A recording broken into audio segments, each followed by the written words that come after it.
This is constitutional recognition. There's a real split emerged between the coalition, GLESO, and the Labor Party on this issue. The Labor Party supports a constitutionally entrenched voice to Parliament. I'll call that a third chamber because I still haven't been persuaded it's anything else but. The Minister, Ken WYATT, he has walked away from entrenching this body in the Constitution because, in his own words, he says it would not get up via a referendum, majority of voters, majority of states. I agree with him on that point.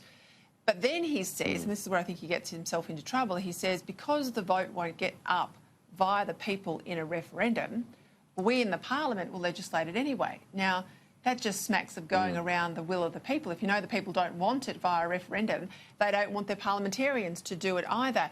Today he got back into this issue and was making it clear that he felt this consultation period will be extended to what the voice might look like and what other bodies sit around the voice. We know that Uluru Statement had another body called the Truth-Telling Commission, if I can call it that, which basically was a way for people to come and tell their stories of shame, of generational pain in relation to the forced occupation, they will say, of white Australia, of the Australian continent. Now, this has got pretty untidy pretty quickly, and it's unclear where the government stands on this vis-a-vis the Minister, which seems to be a different point. Yeah, and I think, Peter, look, I like Ken WYATT. I think Ken WYATT is a reformer. I think his heart's in the right place. I think he's incredibly passionate when it comes to reconciliation and making life better for Indigenous Australians. But this is all over the shop. On this issue, he doesn't know whether he's Arthur or Martha. Neither does the Prime Minister. And I just think that the way in which, the platitudes come out when these sorts of issues are discussed is really a concern in this country. We have a major problem in Aboriginal communities with drugs, with violence, with alcohol abuse.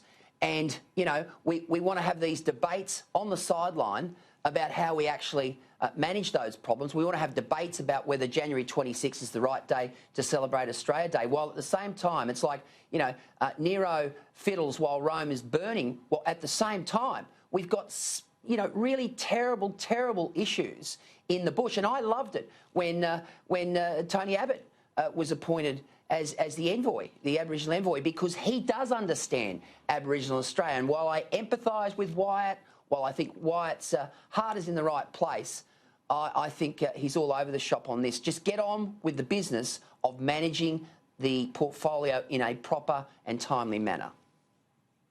Well, I'd actually like them to see the referendum put up. Renee, I'd like them to go forward with the referendum if they think that that is what the Australian people want.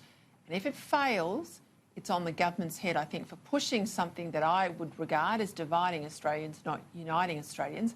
Nor do I think putting it through the Parliament is a smart way forward. I think there needs to be a whole rethink of where the government's got itself into, because Ken WYATT made a couple of speeches early on, I think speeches that were ahead of where the Prime Minister and others were, and I think he's got himself into a pickle.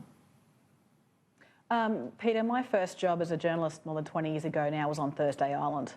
And you could not get consensus on an issue on Mer Island, let alone consensus on Indigenous issues across the country. One thing that I think that Scott Morrison has been quite clear on in his administration is that he wants practical outcomes. We see that across a range of portfolios and issues. And I go back to Peter's point. Yes, I think there are some people in the community who do want a referendum, but if you can't get clean drinking water, if you cannot get jobs, if you cannot ensure that you don't have alcohol fetal syndrome running through your communities, I think the symbolism doesn't add up to much. Back to basics, making sure that people have jobs, good health outcomes, that will reduce the mortality rates of infants. These should be key things, because if you don't have those things, symbolism doesn't count for much.